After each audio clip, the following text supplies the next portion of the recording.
ஒவ்வொரு அனிவர்சரிக்கும் கிஃப்ட் பண்ண ஜுவல்ஸோட ரெடி ஆயிட்டேன். பட் இன்னைக்கு எப்பவுமே நம்பிக்கையான கிருஷ்ணிகா ஜுவல்லர்ஸின் new design. Happy anniversary love. Krishnika Jewellers, Ealing road, Wembley. Trusted for generation.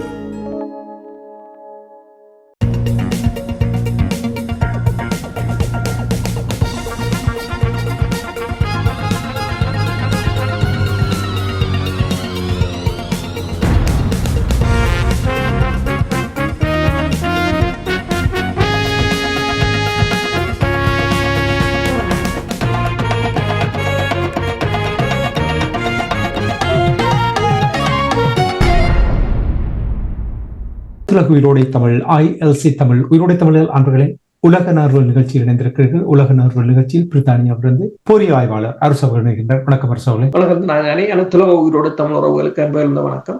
உங்களுக்கு வணக்கத்தை தெரிவித்துக் கொண்டு இன்றைய உலக நார்வல் நிகழ்ச்சி முதலில் இஸ்ரேல் பாலஸ்தீனத்துக்கு இடையிலான போர் தொடர்பான விடயங்களை பார்ப்போம். போர் நிறுத்தம் வந்தாலும் தொடர்ச்சியாக அங்கே தாக்குதல்கள் நடைபெற்றுக் கொண்டிருக்கிறது. அது மட்டுமில்லாமல் கூறினீர்கள், அமைதிப்படை காசா நிலப்பரப்புக்கு வருவதற்கான வாய்ப்புகள் இருக்கின்றது. அதனால் ஓரளவுக்கேனும் ஒரு மாற்றத்தை கொண்டு வரக்கூடிய ஒரு நிலைமை ஏற்படுத்தப்படும் என்று எதிர்பார்க்கப்பட்டது. அந்த நிலைமை எவ்வாறு இருக்கிறது என்பதை கூறுவீர்களா? இன்டர்நேஷனல் ஸ்டெபிலைசேஷன் போர்சஸ் என்று சொல்றது ISF, அதை அமைதிப்படை என்று சொல்லலாம்.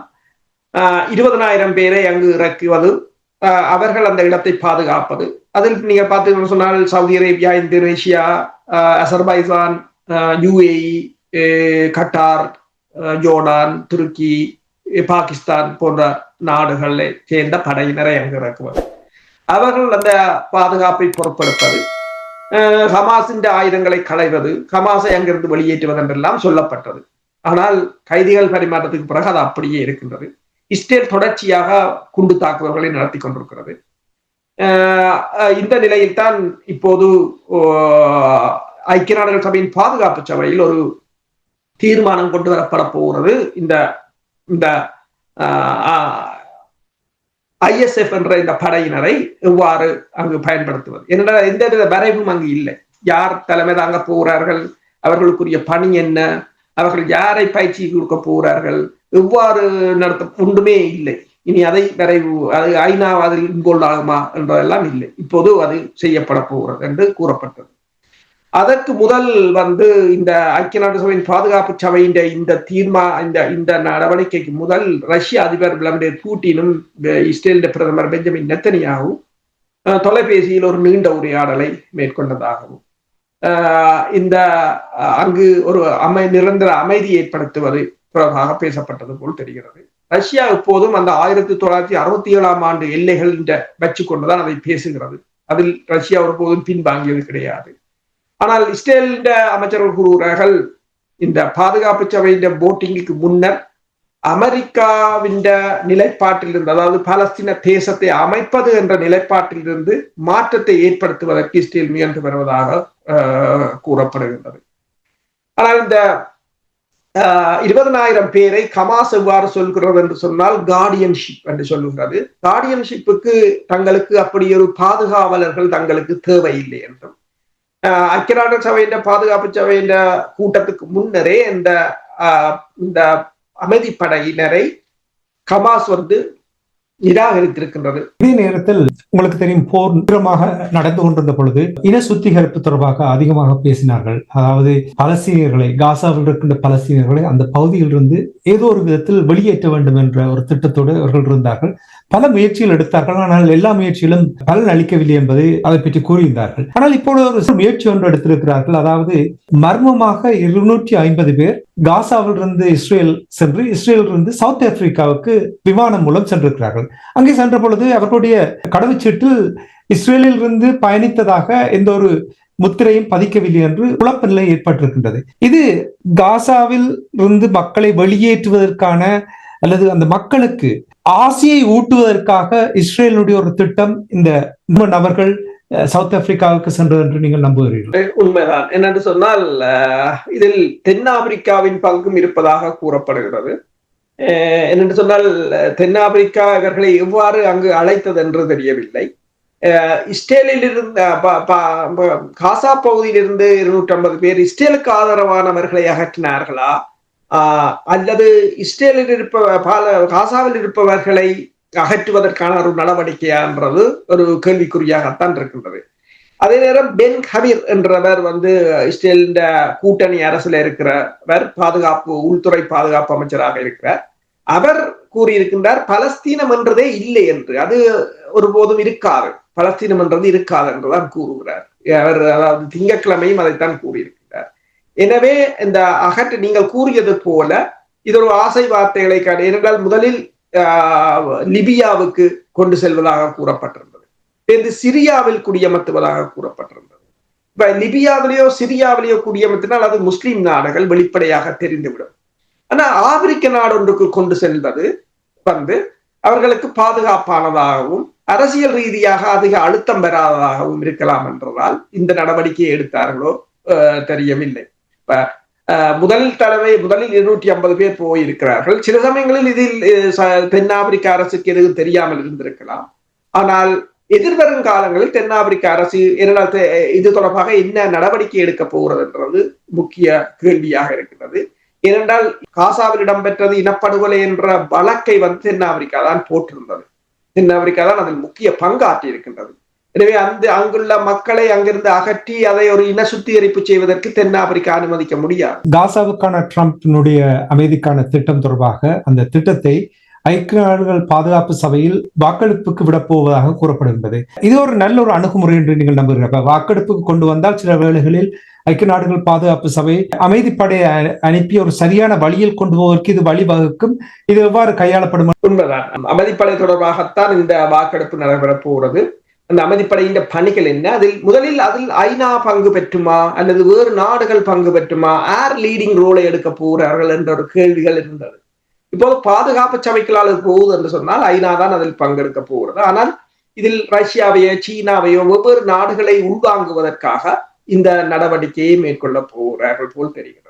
அமெரிக்காவும் அதாவது இஸ்ரேலுக்கும் தனக்கும் இடையிலான இந்த தற்போதைய இழுபறி நிலையிலிருந்து தன்னை விடுவிப்பதற்கான ஒரு முயற்சியாகத்தான் இதை கொண்டு ஐக்கிய நாடுகள் சபையின் பாதுகாப்பு சபைக்கு இப்போது போட்டிருக்கு. சரியாக கூறுகிறீர்கள். அதாவது அமெரிக்கா இதிலிருந்து நாளாந்தம் தான் அதில் ஈடுபட விரும்பவில்லை என்பது போல் தெரிகிறது. இதே நேரத்தில் சுருக்கமாக பிரான்சில் அரசியல் தீர்வு திட்டம் தொடர்பாக ஒரு வரைவு எழுதப்படுவதாக செய்திகள் வந்ததை பார்த்திருந்தேன்.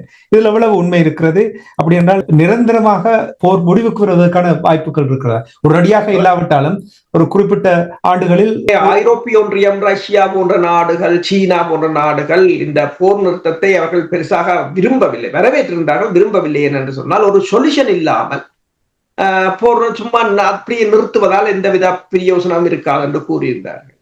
ஐரோப்பிய ஒன்றியம் ஏதோ ஒரு வகையில் இந்த இரு தேசங்கள் என்பதை ஏற்றுக்கொண்டிருந்த நிலையில் அந்த நிரந்தர தீர்வை கொண்டு வருவதன் ஊடாகத்தான் அங்கு ஒரு அமைதியை ஏற்படுத்த முடியும் என்று. இரண்டு அரபு நாடுகள் ஒரு மிகப்பெரிய ஒரு பின்னடைவாக இருக்கின்றது. அரபு நாடுகளுக்கும் ஐரோப்பிய ஒன்றியத்துக்கும் இடையிலான உறவுகள், இந்த இஸ்ரேல் பாலஸ்தீன மோதல், அண்மையில் உங்களுக்கு தெரியும் சவுதி அரேபியாவும் பாகிஸ்தானுக்கும் இடையிலான பாதுகாப்பு உடன்பாடுகள். அப்ப இந்த நிலையில் ஏதோ ஒரு தீர்வை கொடுக்க வேண்டும் என்பதில் ஐரோப்பிய ஒன்றியம் முனைப்பாக இருக்கின்றது. அதில் பிரான்ஸ் தான் அதிக அக்கறையுடன் இருக்கின்றது. ஐரோப்பிய ஒன்றியத்திலும் இது தொடர்பாக அதிகளவான போராட்டங்களும் இடம்பெற்றுக் கொண்டிருந்தன. அவர்களுக்கு இது ஒரு அரசியல் பிரச்சனையாகவும் இருக்கு. சரி, இனி நாங்கள் பிரித்தானியா தொடர்பாக பார்க்கிறோம். நாங்கள் வாழ்கின்ற நாடு அரசியல் தஞ்சம் கோரி வருபவர்கள் எத்தனையோ பேர் இருந்தார்கள். கடந்த ஒரு 40-50 ஆண்டுகளாக வந்திருந்தார்கள். அதிகமானவர்களுக்கு அரசியல் தஞ்சம் இங்கே நிரந்தரமாக இருக்கின்ற நிலைமையிலும் இருக்கிறது. ஆனால் கடந்த ஒரு 10 ஆண்டுகளுக்கு இந்த படகுகளின் ஊடாக வருபவர்களுடைய தொகை அதிகரித்துக் கொண்டு வருவதால் அவர்களுக்கு வழங்க வேண்டிய வசதிகள் இந்த நாட்டு மக்களை ஒரு சீற்றத்துக்கு கொண்டு வந்திருக்கின்ற என்பதை அடிக்கடி நாங்கள் பார்த்திருக்கின்றோம். இப்பொழுது ஆட்சியில் இருக்கின்ற தொழிற்கட்சி லேபர் பார்ட்டி அரசியல் தஞ்சம் கோருவர்களுடைய திட்டங்களை மாற்றுவது போல் தெரிகின்றது, வழிமுறைகளை மாற்றுவது போல் தெரிகின்றது. இதனால் மிகவும் கடினமான ஒரு சூழலை ஏற்படுத்த போகிறது போல் இருக்கின்றது என்று கூறுகிறார்கள். இதை பற்றி நீங்கள் என்ன அறிந்தீர்கள்? உண்மைதான்.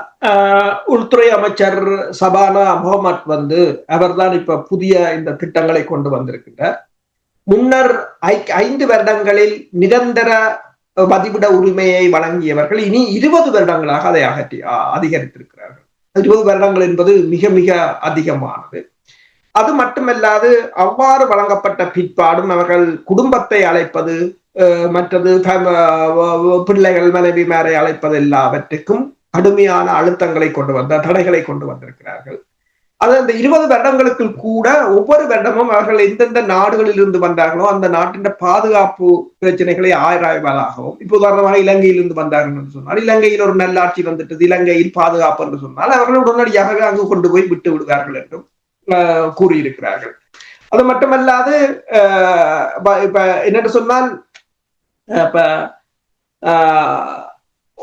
அதாவது இவர்களுக்கான வசதிகள், மருத்துவ வசதியோ அல்லது வீட்டு வசதிகளோ அல்லது வேலை இல்லாததுக்கான உதவித்தொகைகளோ அதுகள் நிறுத்தப்படும் என்று சொல்லியும், எல்லோரும் கட்டாயம் வேலைகளுக்கு போக வேண்டும் என்று சொல்லியும் கொண்டு வந்திருக்கிறார்கள். இது ஏனென்று சொன்னால் 2021 ஆண்டுக்கும் 25 ஆண்டுக்கும் இடையில் பிரித்தானியாவில் அகதித்தஞ்சம் கோருபவர்கள் ஒவ்வொரு வருடமும் கோருபவர்கள் எண்ணிக்கை 2 மடங்காக அதிகரித்திருப்பதாக கூறப்படுகிறது. இந்த வருடம் 1,11,000 பேர் இந்த 10 மாதங்களில் அகதித்தஞ்சம் கோரி விண்ணப்பித்திருப்பதாக கூறப்படுகின்றது.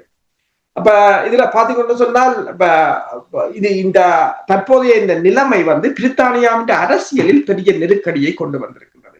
இப்ப நைஜல் ஃபெராஜ் செப்டம்பர் மாதம் நடத்திய கருத்து கணிப்பில் நைஜல் ஃபெராஜுக்கான ஆதரவு 35%, லேபர் கட்சிக்கு 20%, கன்சர்வேட்டிவ்க்கு 17% என்று கருத்து கணிப்பு காட்டியிருக்கின்றது. அப்ப தற்போதைய இந்த நிலையை சரி செய்வதற்கு தொழிற்கட்சிக்கு ஏதாவது ஒன்றை செய்தாக வேண்டும் என்ற ஒரு நிலை இருக்கின்றது. அடுத்ததாக பிரித்தானியாவின் பொருளாதாரமும் கடும் வீழ்ச்சியை சந்தித்திருக்கின்றது. ட்ரம்பின் வரிகள், ஐரோப்பிய ஒன்றியம், உக்ரைன் போர், ரஷ்யாவின் எரிபொருள் இறக்குமதி என்று சொல்லி, அப்ப எல்லாவற்றையும் இணைத்து, அதாவது இந்த மருத்துவத்துறையை பொறுத்தவரையில் மருத்துவத்துறையிலும் அவர்களுக்கு போதிய அளவான வசதிகள் இல்லாத ஒரு நிலை இருக்கின்றது. மக்களின் எண்ணிக்கை கூடிக்கொண்டு போக அதுக்கான ஒதுக்கீடுகளையும் கூட்ட வேண்டிய ஒரு நிலை இருக்கின்றது. அதை செய்ய முடியாத ஒரு நிலையில் அரசு இருக்கின்றது. இவை எல்லாவற்றையும் கருத்தில் கொண்டுதான் இவ்வாறு செய்திருக்கிறார்கள். அதிலும் குறிப்பாக நீங்க பார்த்தீங்கன்னு சொன்னால், இந்த ஆப்பிரிக்க நாடுகளில் இருந்து வருபவர்களை திருப்பி அனுப்பும் போது அந்த நாடுகள் ஏற்றுக்கொள்ள மறுத்தால் அந்த நாடுகளுக்கு உள்ளவர்களுக்கு விசா வழங்குவதை நிறுத்தப் போவதாக கூறியிருக்கிறார்கள். அது குறிப்பாக 3 நாடுகள், பேரை குறிப்பிடவில்லை, 3 நாடுகளை குறிப்பிட்டிருக்கிறார். 3 நாடுகளில் இருந்து வருபவர்களுக்கான விசாக்களை நிறுத்தப் போவதாக. உண்மைதான், கட்டுப்பாடுகளை அதிகமாக கொண்டு வருகிறார்கள் ஈழத்தமிழர்களும். பலர் இங்கே சமீப காலத்திலும் கூட வந்திருந்தார்கள். வேலை அனுமதி பத்திரத்தோடும் வந்திருந்தவர்கள் அந்த துறைகளிலும் கூட இறுக்கமான நிலைமை வரக்கூடியதாக இருக்கும் என்று கூறுகிறார்கள். பொறுத்து வந்து பார்ப்போம். நன்றி அரசுகளே. வெனிசுவேலா தொடர்பாக நாங்கள் சில வாரங்களுக்கு முன்னதாக பார்த்திருந்தோம். அமெரிக்கா தாக்குமா தாக்காதா என்ற ஒரு கேள்வி எழுந்து கொண்டிருக்கின்றது. என்ன நிலைமை இப்பொழுது வெனிசுவேலாவில்? இந்த வார இறுதியிலும் ஒரு படகை அமெரிக்க கடற்படை தாக்கி அழித்திருந்தது. இது 20வது படகு என்று நினைக்கிறேன். வளமை போல அமெரிக்கா அது அதாவது போதை வஸ்து கடத்தல்காரர்களின் படகு என்று கூறியிருந்தது. ஆனால் வெனிசுவேலா கூறியிருந்தது மீன்பிடி படகை மீண்டும் தாக்கி இருக்கிறார்கள் என்று. இப்போது வெனிசுவேலாவில் இருக்கின்ற கார்டல் எனப்படுகின்ற இந்த போதை வஸ்து கும்பலை அமெரிக்கா பயங்கரவாதிகளாக அறிவிக்கப் போவதாக கூறியிருக்கிறது. அவ்வாறு பயங்கரவாதிகளாக அறிவித்தால் அதனுடன் தொடர்பு கொண்டிருக்கின்ற வெனிசுவேலாவின் அதிபர் நிக்கோலஸ் மடுரோவும் பயங்கரவாதியாக அறிவிக்கப்படுவார். இனி பயங்கரவாதத்துக்கு எதிரான போராக இதனை மாற்றலாம் என்றும் கூறியிருக்கிறார்கள். அதே சமயம் உங்களுக்கு ட்ரம்ப் இன்றைக்கு கொண்டே பேசுவார், நாளை கொண்டே பேசுவார். அதே சமயம் அடுத்த நாள் ட்ரம்ப் கூறியிருக்கிறார், நான் வெனிசுவேலாவின் அதிபர் தன்னோட கதைக்க விரும்புவதாக தனக்கு கேள்விப்பட்டதாகவும், இப்ப இனி சிலவரை அவருடன் தான் பேச்சுவார்த்தையில் ஈடுபட போவதாகவும் கூறியிருக்கின்றார். வெனிசுவேலா மீதான தாக்குதல் ஒரு சிக்கல் நிறைந்ததாகத்தான் அமெரிக்கா பார்க்கின்றது. என்னென்னு சொன்னால், வெனிசுவேலா மீது தாக்கினால் அங்கு ஒரு உறுதிநிலையை ஏற்படுத்த எத்தனை வருடங்கள் செல்லும், ஆட்சி மாற்றத்தை ஏற்படுத்தலாம். இப்ப ஈராக்கிலும் ஆட்சியை மாற்றினார்கள், லிபியாவிலும் மாற்றினார்கள். ஆனால் அந்த நாடுகள் எல்லாம் சீரழிந்ததாகத்தான் இருக்கின்றது. அப்ப அவ்வாறான ஒரு நிலையை இவ்வாறு சமாளிப்பது, அது லத்தீன் அமெரிக்காவில் அவ்வாறு ஒரு நிலைமை இருந்தால் பெருமளவான அகதிகளை அமெரிக்காவுக்குள் அனுப்பிவிடும். அதுவும் ஒரு பெரிய சுமையாக இருக்கும். நாளைக்கு இந்த ட்ரக்ஸ் கடத்துபவர்கள் அங்கு தலைவர்களாகவும் இருப்பார்கள். அப்ப அது அடுத்த ஒரு பிரச்சனை. அப்ப அந்த பிரச்சனையை தொடர்பாக CNN ஒரு தகவலை வெளியிட்டிருக்கிறது. அது தொடர்பாகவும் அமெரிக்க அரசு கருத்தில் கொண்டிருக்கிறார். அதே நேரம் ரஷ்யாவின் கடற்படை அங்கு சென்றிருக்கின்றது. ரஷ்யா வெனிசுவேலாவுக்கு தாங்கள் ஹைப்பர்சோனிக் ஏவுகணையை கூட வழங்குவோம் என்று கூறியிருக்கின்றது. வெனிசுலாவுக்கு ரஷ்யா 2500 5000 கிலோமீட்டர் தூரம் வீச்சு கொண்ட ஏவுகணைகளை வழங்கியதாக இருந்தால் அது அமெரிக்காவின் புளோரிடா வரையிலும் தாக்குதலை நடத்த கூடியதாக இருக்கும். அது அடுத்ததாக ஆள் இல்லாத தாக்குதல் விமானங்கள், ஒரு ஹைபிரிட் போர். அப்ப பல காரணங்களை அமெரிக்கா சிந்தித்துக் கொண்டிருக்கின்றது. ஏற்கனவே உக்ரைன் களமுனை, இஸ்ரேலின் பிரச்சனை, தாய்வான் பிரச்சனை என்று பல களமுனைகள் கையில் இருக்கும் போது வெனிசுலா களமுனையை இப்போது கையில் எடுப்பதா இல்லையா என்ற ஒரு தீர்மானத்துக்கு வர முடியாத நிலையில் தான் அமெரிக்கா. சூழலை ஏற்படுத்தியதற்கு டொனால்ட் ட்ரம்புக்கு எவ்வளவு பங்கு இருக்கிறது? இப்ப நான் ஏன் அதை கேட்கின்றேன் என்றால், மெக்சிகோவை எடுத்து பாருங்கள். மெக்சிகோவில் கூட கடந்த வாரம் பெரிய போராட்டம் நடைபெற்றது. அங்கேயும் காவல்துறையினர் தாக்குதல் நடத்தினார்கள். கலவரம் நடந்தது போல் இருந்தது. இதற்கு டொனால்ட் ட்ரம்ப் அவ்வளவு பங்களித்திருக்கிறார். உண்மைதான என்று சொன்னால் இது அமெரிக்கா தான் கூடுதலான இந்த ஆட்சி மாற்றங்கள், குழப்பங்களை ஏற்படுத்துவதற்கு முக்கிய காரணியாக இருப்பதாக கூறப்படுகின்றது. இதில் நீங்கள் பார்த்தீர்கள் என்று சொன்னால் மெக்சிகோவிலும் அவ்வாறான ஒரு நிலைதான். அங்கு ஊழல்கள் இடம்பெறுவதாகவும் முறையற்ற ஆட்சி இடம்பெறுவதாகவும் கலவரங்கள் ஏற்பட்டிருந்தன.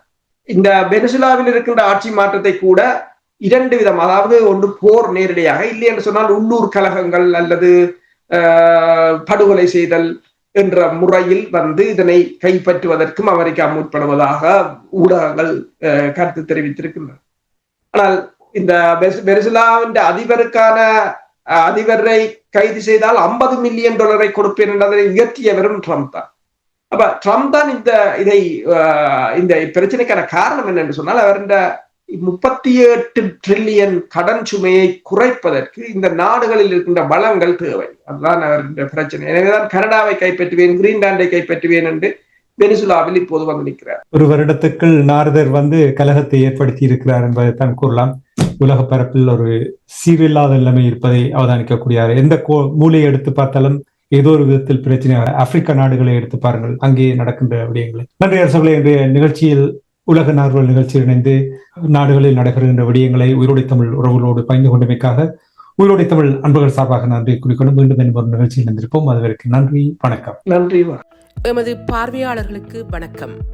மக்களின் குரலாய் ஓங்கி ஒலிக்கும் இலக்கு மின்னிதழ் மற்றும் உயிரோடை தமிழ் வானொலி ஆகிய இவ்விரு ஊடகங்களும் உங்களை போன்ற எமது நேயர்கள் நண்பர்களின் ஆதரவிலேயே இயங்கி வருகின்றன. மிக குறைந்த வளங்களுடன் பல இடர்கள் மற்றும் தடைகளை தாண்டி பயணிக்கும் எமது ஊடகங்களின் பணிகள் மேலும் வளர உங்களால் முடிந்த நிதி உதவியை வழங்கி இன்னும் காத்திரமான செயற்பாடுகளை முன்னெடுக்க உதவுமாறு மிகவும் பணிவன்புடன் வேண்டி நிற்கின்றோம். உங்கள் பங்களிப்பு உங்களின் உரிமை குரலாய் ஓங்கி ஒலிக்கும். நன்றி.